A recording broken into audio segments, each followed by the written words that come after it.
Bonjour, good morning, Mokolo Elamuna, ba Congo mani nyoso, ba Kolo Congo, ba o nyoso héritage oyo ezali mama Congo esangisi biso. Esango ezalaka po biso nyoso tosangani tout autour héritage moko ezali Congo.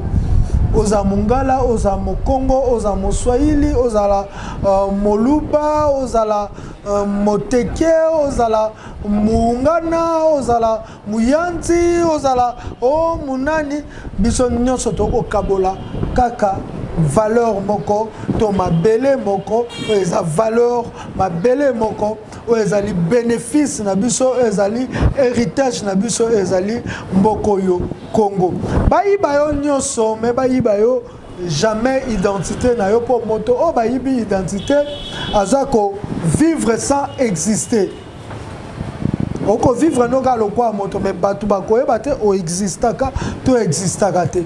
Yango lelo yo tokobeta moi makasi vraiment na mozindo visite ya Koffi Olomide na musée dans le musée de Terre-Veron. Koffi Olomide 15 déjà que nous sommes azali bongo na musée à Terre-Veron là où il visite ba objet d'art ou ba objet d'instrument ya musique ou ezali na kati ya musée à Terre-Veron. Ni ne sengeli Koffi Olomide attiré na combat oyo.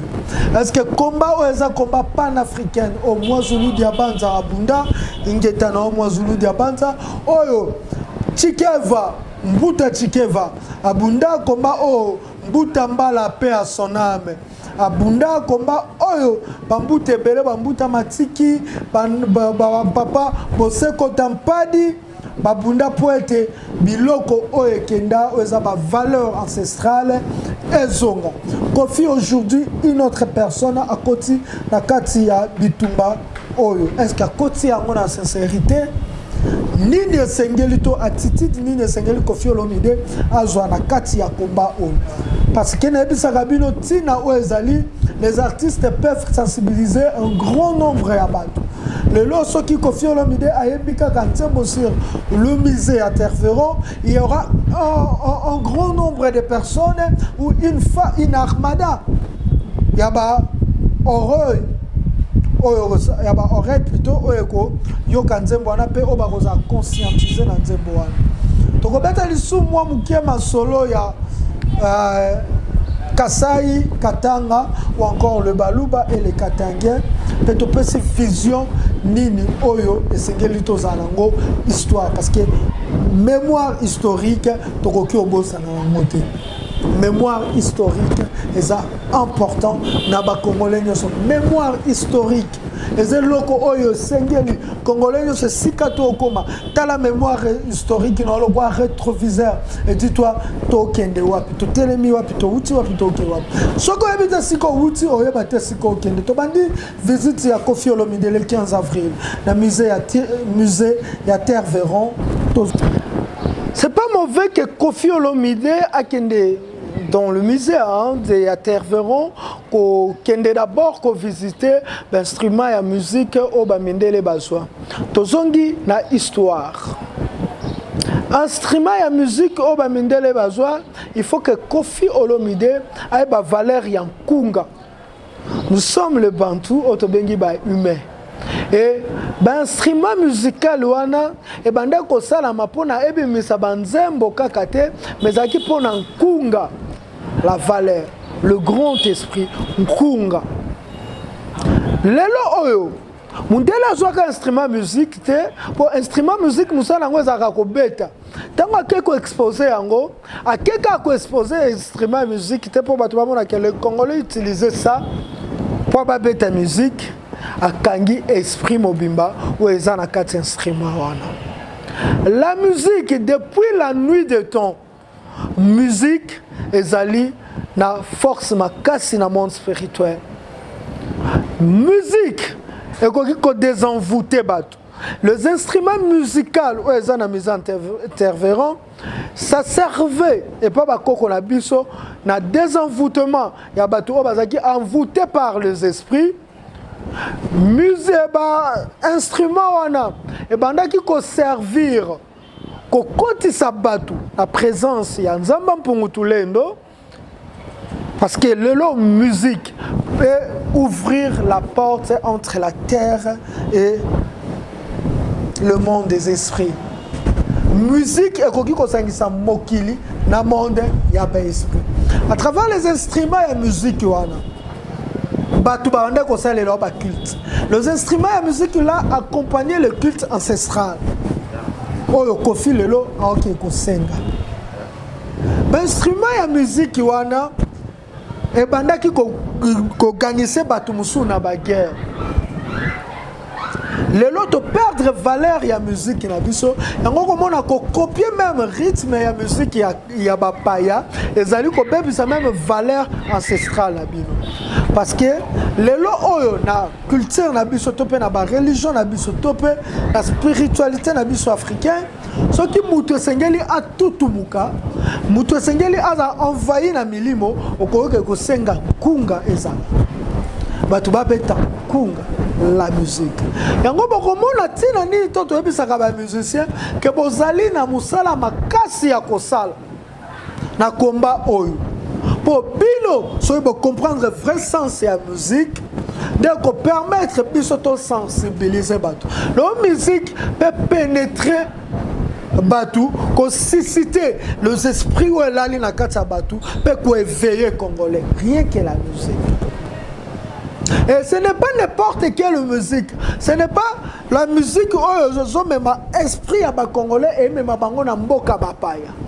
Na banzambe ya bapaya.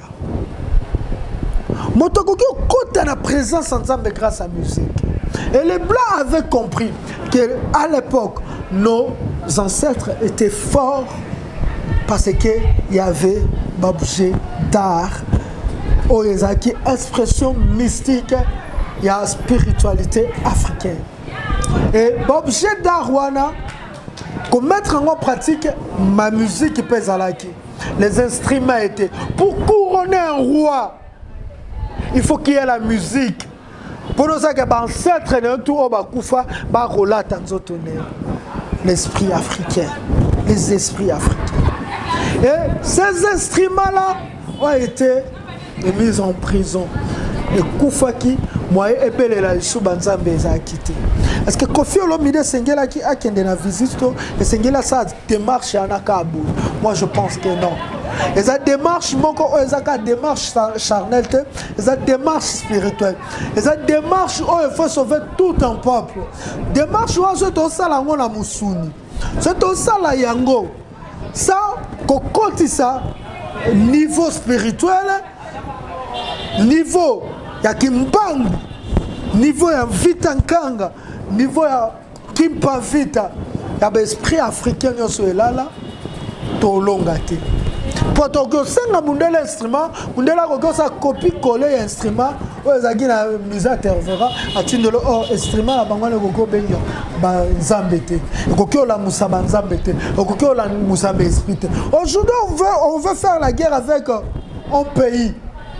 Cab instrument la musique on appelle ekoko la musa esprit et là ti ba soldat na biso ba ko makasi ba ki obuta. Le musicien, je vous donne ces devoirs. Mélanger les instruments selon les orgies il y a des tribus à Congo. Plus de 400 quelques tribus tout ça. Soit instrument il y a chaque tribu. Ça yango ebeta. Yebisa sko ba tribu wana nyoso. Ba tetela, ba yanti, ba mbala, ba ungana, ba yombe, ba tandu, ba banzanane. Banzama teke, ba Congo, banandi, banzama teke, ils sont nombreux. Hein? Na baluba kati, bangala, na bangala kuna tomona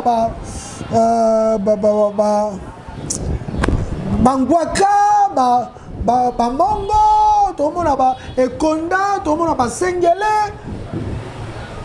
Zoa instrument sur la musique na bango bo sangisa yango lukabo bimisa rythme moko tie muto ko beta nini ba tetela wana za kamuno beta tu o beta le collé o beta mbunda bambala o bakunda na sa mabele o luka bobi misa rythme bo o sentir que bobi misa rythme moko eza rythme magnifique. Et ça comme magnifique agréable à l'oreille mais et vous appelez agréable na l'esprit au bazar 4 et tel musicien congolais.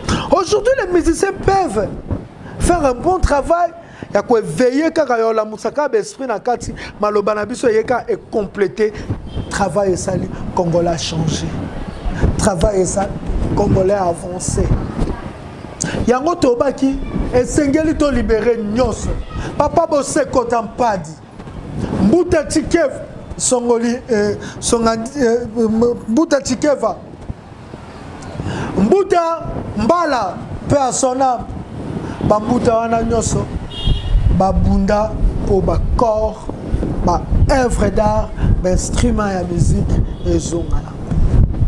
Voilà un combat au ba musicien ba kokusa.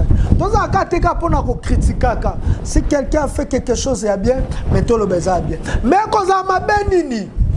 Moi je veille Koffi Olomide parce que c'est un combat ancestral. On ne blague pas avec les ancêtres. Ce qui me c'est Koffi Olomide, le loiseau sala yango.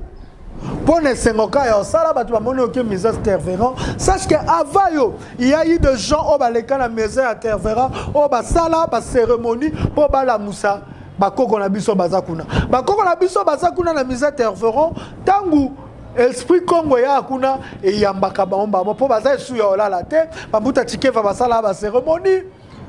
Ba copie molo,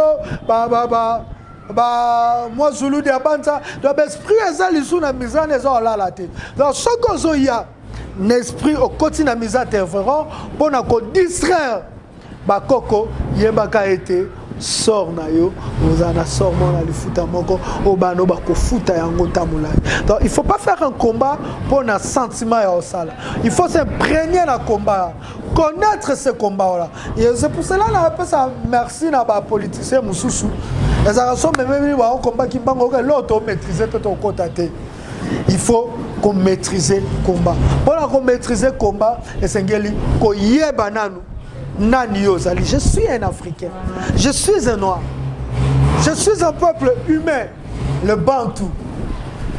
Moi, Congolais, personnellement, je suis un peuple qui porte le nom de Dieu. Et mon pays porte le nom de Dieu, le grand Dieu, à Congo, Mongali. Donc ça veut dire, je détiens le pouvoir. Si Dieu est le tout-puissant, moi je suis la puissance. Si Dieu est le grand, moi je suis aussi la grandeur.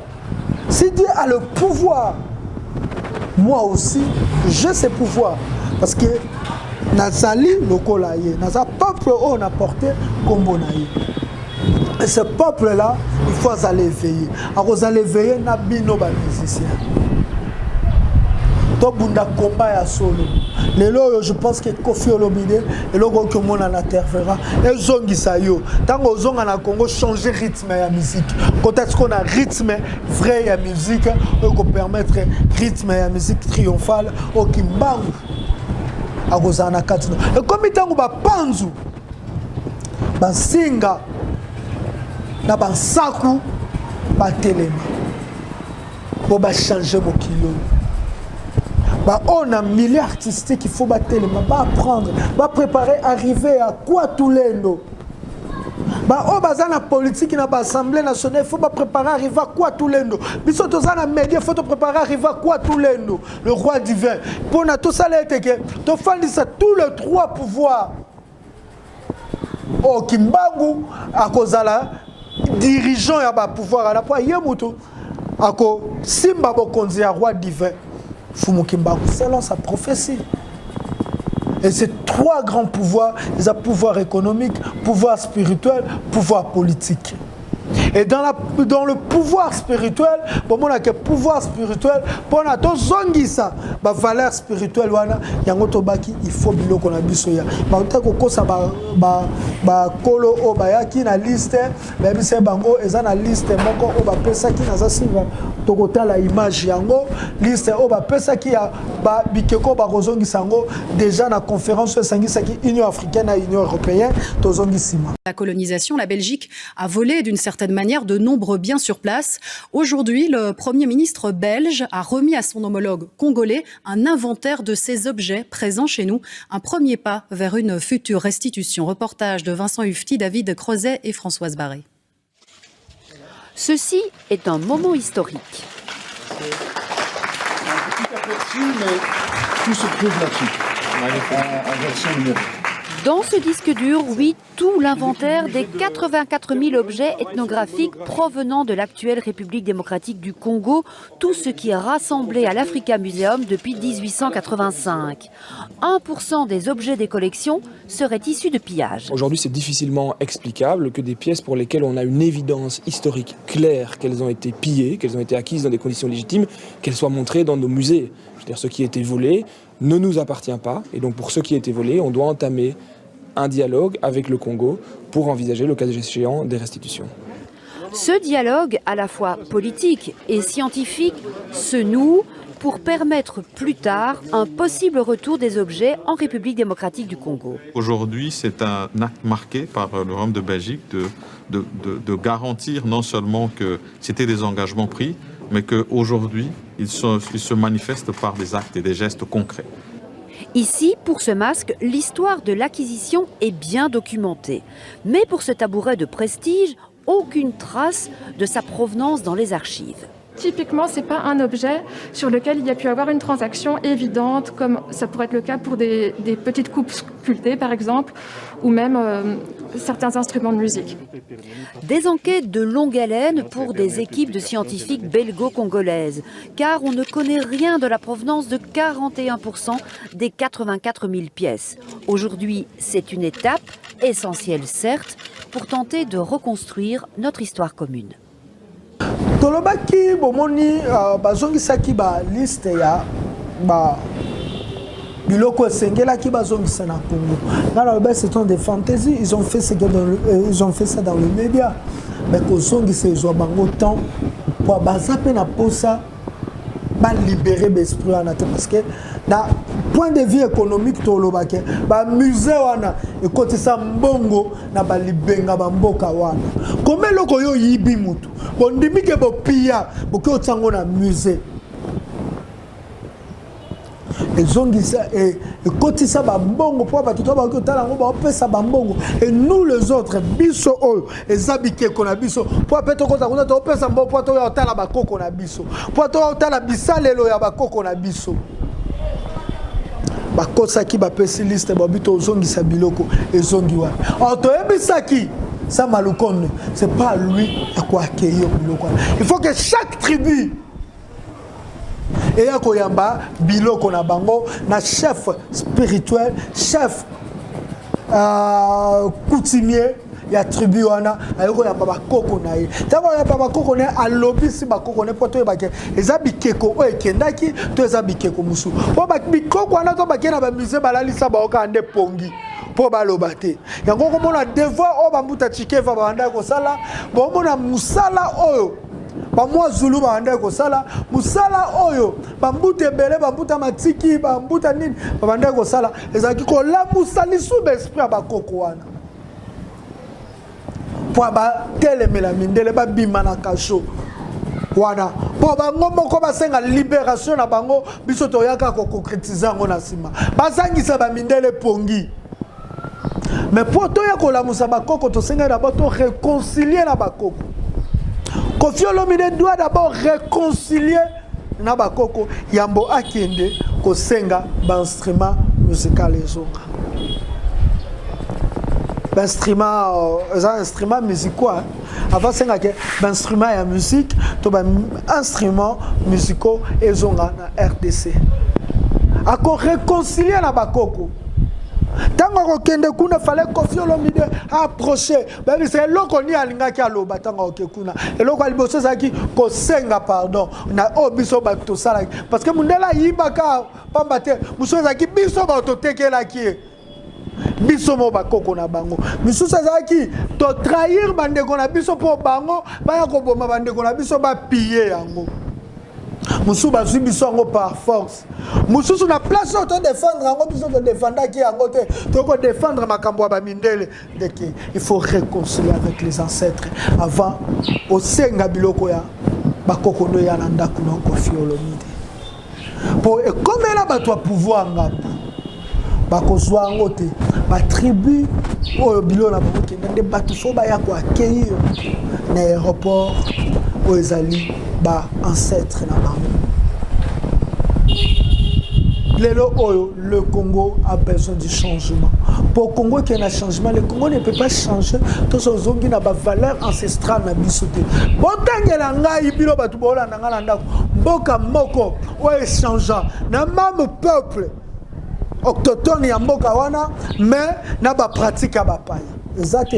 Ou ba changer ba peuple ya mboka wana ba peuple o ba koyeza peuple ya libanda mais ba osala pe ba pratique ya libanda na sol musu ba zui ba nzambe ya mabela na ba komi na ba komi si ba ubu exemple ya ba américain. En Amérique, ces gens-là, plus sont des Français, plus sont des Anglais, plus sont des Africains. Mais le vrai peuple rouge, oh Christophe Colomb a au monde au banda ko fanda avant que l'Amérique soit Amérique. Avant que Christophe aille en Amérique, batika la muke na Manhattan. Au komona ke autochtone nyoso bakei na sima étranger bandi ko lobisa banzambe na bango. Mais ceux qui biso autochtone to ko lobisa ka ba valeur ya bapaya. Na mabele na biso et simbati ça sera une pire malédiction. Il y a un discours, Papa Mobutu, c'est ce que sur le tribalisme, Boto Koto Makambuya, Boujimai, Topé Bande, qu'on a dit sur Balouba, qu'on a dit sur Bakassaya, Tokozon dans l'histoire. Merci. Oyo Toboy. Toboy Tinanini. Et Baby c'est la qui biso Mboka.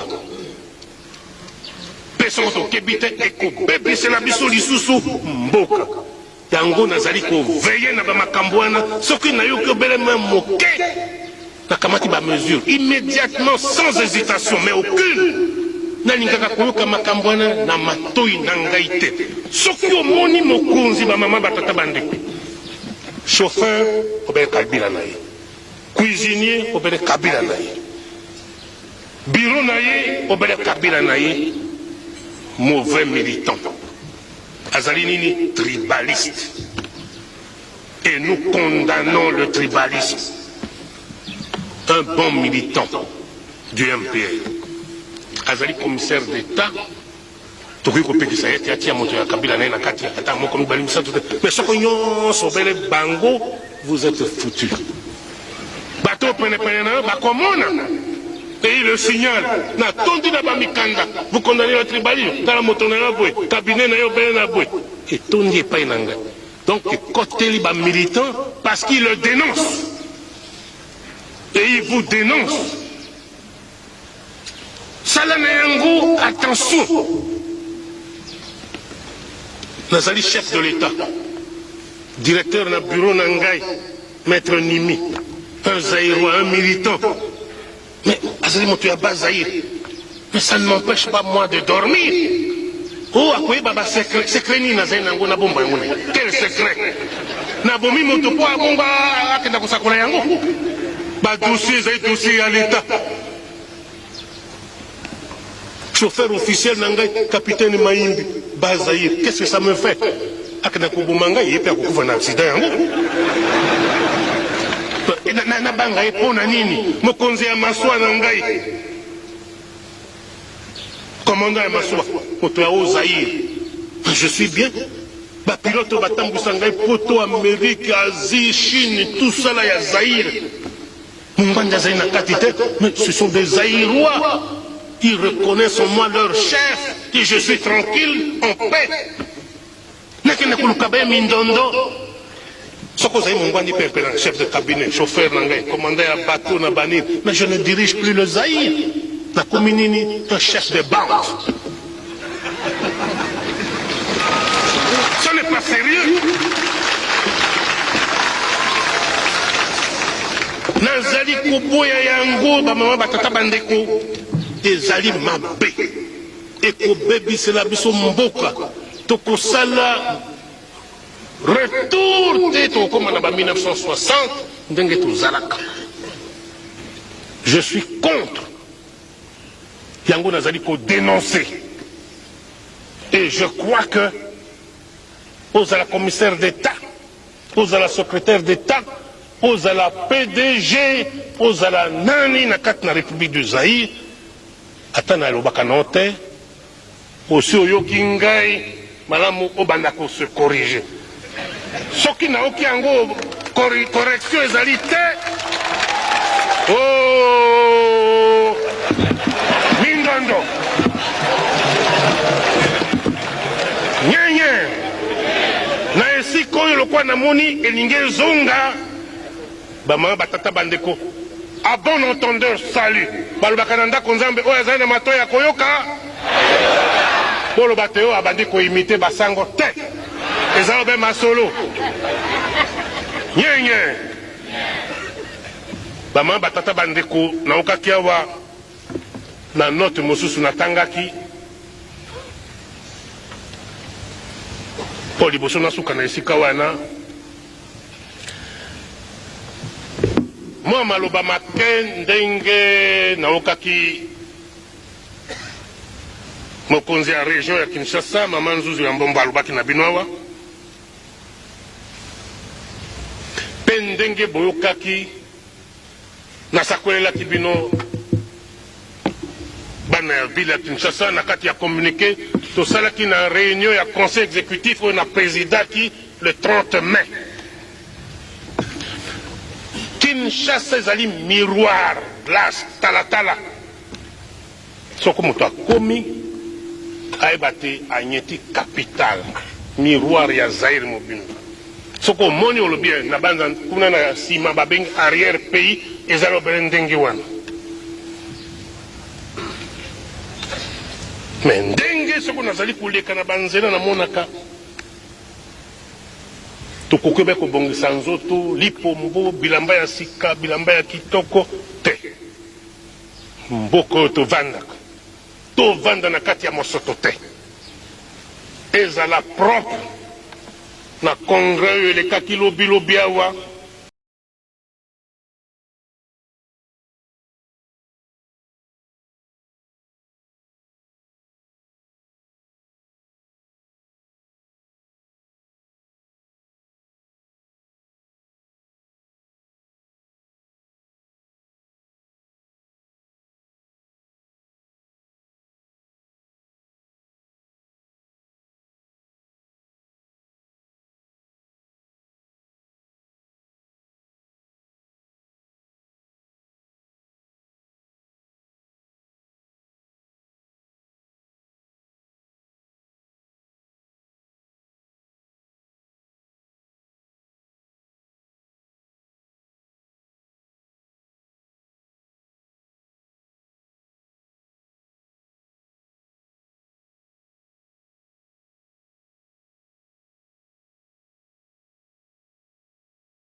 Merci beaucoup. Moi, je pense que Moutounion sont en Congo, Azana Mabe, mais Likola Mabe pas Azana Malamunae. Moto wa botama complètement Mabe, na mokilo azate. Moto pas complètement malamu azate. Sembo na mokili azalite. Lelo oba tu bakoloba Mobutu fi dictateur, Mobutu fi. Mais la meilleure chose au Mobutu a tiqué la biso ezali unité nationale. À chaque fois que toko défendaka unité nationale, toko défendaka, toko bundaka pona ba intégrité territoriale de la République démocratique du Congo. Et ça menace que à chaque fois toko bundaka pour peuple à Kabwanate, nous pensons toko rendre heureux Mobutu Sese Seko après ça qui bolenge naie pour na combat. Il était jeune. Tant a mis Pessi pour na kobunda pour na intérêt unité ya peuple mobiba que peuple congolais. Déjà bande qu'on a biso ya Kasai, bande qu'on a biso ya Katanga à l'époque, ce sont des gens au basalaka sécession. Au monde a sécession katangaise, sécession ya Kasai. Mais Mobutu, ceux qui bolingi s'il vous plaît nous balé. Que ba Katanga na ba Luba. Bolingi lobby. Ba tribu na bino ezale carte parce que Nzambe alingaka te peuple oyo kota division nesika o malamu ezali nesika bolingo ezali soki un jour boko lingaka ko reconnaître musala o Mobutu asalite ko sangisa mboka ota kalonji asalaki sécession ya Katanga. Tangu Moïse ya Kasai plutôt, tangu Moïse Tshombe a sali sécession ya Katanga, mais Mobutu aye a sali ete mboka nyonso esangana. Alobi na lingi moto Equateur soko kei na Kasai omoni oze pana moto na Kasai soko kei wapi omoni kioza epana yo. Et moi je pense que les discussions, il y a tribalisme. Oh, bah, tout le coup là-bas, nous tombons Israël, nous tombons les menaces, le toit, quoi, bah, ça là. Et ça a tinate. Si les alliés Congo, oui. Si les alliés to bundate, lelo, oyo, toloba, et l'on voit qu'on kabola bande qu'on a biso bande kwa katanga, na bande bakatange, na baluba, les alliés que lokomoko. Pouvoir, le pouvoir politique. Or, il faut aussi surmonter Bilokwana. Non, bien le Congo. Les politiciens vont passer. Moïse Tshombe. À comment qu'il à niveau, à proclamer le président de la République de Katanga. Mais aujourd'hui, il est où? Il n'est plus en vie. Il est passé. Mais Katanga, on est là. Donc ça veut dire que tout lelo à côté yo. Oh, biso pouvoir na biso ezabo, biso pouvoir na biso za menacé. Boye ba ete batwana ba oleka Congo etika. Kalonji wa salaki sécession ya Kasai. Lelo Kalonji kenda, mais Kasai esa nini? Et continue. Tant que Kasai continue, et là qui sait que il faut to bunda pona unité ya mboka na biso Congo. On ne peut pas prendre le frère, il y a même maison nayo, le col ennemi nayo. Et on ne peut pas aussi quoi kizaka baninga pour la balkanisation salama. Tolobaki na plan ya balkanisation. Tozakana on a elo kwa liboso ba créer les bino ba conflit tribal. Ba créer les bino conflit tribal plutôt ba conflit tribaux. Na bakati ba conflit tribaux wana bakosala bakobimisa ba tribu mususu et que bino boza bato ba ozwa bino na valeur te tala bino ku basala bino bolongwa na bino na Congo. Yango il faut tous à la veille na etali ba conflit wana il faut tous à la veille na ba oba osala ba propagande ya bikolo parce que tous un kolo moko eza République démocratique du Congo. Ne critiquons pas les autres mais en reprochant les autres. Ce moninga c'est mabe au reprocher ndeko buluba tonga na kasa olioza avantage. C'est pas une insulte. Ndeko bandundu mutabandundu tonga na kasa na bandundu lio yako lukamusa na Kinshasa. C'est une façon ya kuéveiller peuple nayo. Mais lelo o soki toko se lancer na bokabwana tinezate. Bolanda vidéo ya ndeko o ya parlement debout et bongo tozongi sima.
Imaginez, bon imaginez, de retour sur le plateau. Bon imaginez. Ma propos ya boye. Tokeba to tomber na piège ya bato bangi bakabola Congo. S'il vous plaît. Bobima yango. Ce que ça ba conflit tribal na bino. De ça Congo et Kabwana. Totelemela bino. Félix Antoine Tshisekedi nous a promis que tant qu'on a comme na Congo, nakota wana ezalaki na États-Unis alobi baboma bandeko na nga kuna kikwiti mpo baappartenir na tribu na nga, je vais sanctionner bato to baza na balangage ya tribalisme. Mais sanctionner mutu oyo est-ce que d'abord yoka banani oyo baza na problème boyeba te conflit ya baluba na bakatenge et créa bamawa ebele baliwa ebele. Moi quand je suivais, parce que j'étais encore trop jeune, quand j'ai découvert pour la toute première fois un fou noir au pays des blancs, l'histoire ou la narration du professeur Piti Banda, à chaque fois que je suivais ça, j'avais les yeux mouillés de larmes. Je me posais la question, mais comment les humains, les Bantous, le vrai Bantou, peuvent tuer d'autres Bantous? Or, un Bantou ne peut pas tuer un Bantou. Nous ne sommes pas des peuples de peuples sanguinaires, de peuples facile, de peuples criminels. Non, les Bantous, c'est un peuple moko, oyo, c'est un bolingo. Pour bango des Bantous, les Bantous, Muntu, Bantou, et là qui s'y battu à humain. Mais le déplacement ya bandeko baluba tiba yoko makasai et créa baliwa ebele. Batu oyo ils peuvent aller voir et consulter la narration du professeur Piti Banda, un fou noir au pays des blancs. Vous allez découvrir Nini, le professeur Piti Banda Lobasi Makambuana. Pour éviter les conflits religieux. Les conflits religieux est belé et créer les bisous et créer la séparation à Bamboke belé. Bango kuna bazaraba musulman, bango kuna bazaraba chrétien. Bango kuna bazaraba, bango kuna bazaraba. Yango toko senga. Ma valeur ancestrale, ce qu'ils ont respecté, il faut qu'un chrétien, quand tu dis que tu es un chrétien, sois un chrétien congolais. Un musulman, quand tu dis que tu es un musulman, sois un musulman congolais. Ouais, il y a une valeur, il y a un beau canet. Ouais, il y a une beau canet. Ouais, il y a une koyoka. Ces valeurs-là. Tokoye bate nini to sapoto sangisa sous peuple congolais. Tu éviter les conflits religieux. Tu éviter les conflits tribaux. Tu éviter les conflits à les partis politiques. Pour les conflits à les partis politiques, yango pe elingesa la sécession ya Kisangani. Ba voter Patrice Emery Lumumba ou abimaki tout premier ministre de la République démocratique du Congo na nzela ya mapona. Tango Kasavubu alongoli a révoqué batu oyo ba voter ki Patrice Emery Lumumba bazaki lésé, ils ont créé des rébellions. Na ba conflit tribaux le lot ozana histoire ya sécession ya Katanga. Tant Lumumba c'est le gouvernement et que les Katangais n'étaient pas représentés. Baki na ngambu na bango. Dango tol lingate. Tozala toujours na mémoire historique. Makambu ya ba conflit ya ba tribu et créa nini na mboka oyo. Et boma batu combien na mboka oyo. Et to concevoir une unité nationale ya mboka na biso Congo.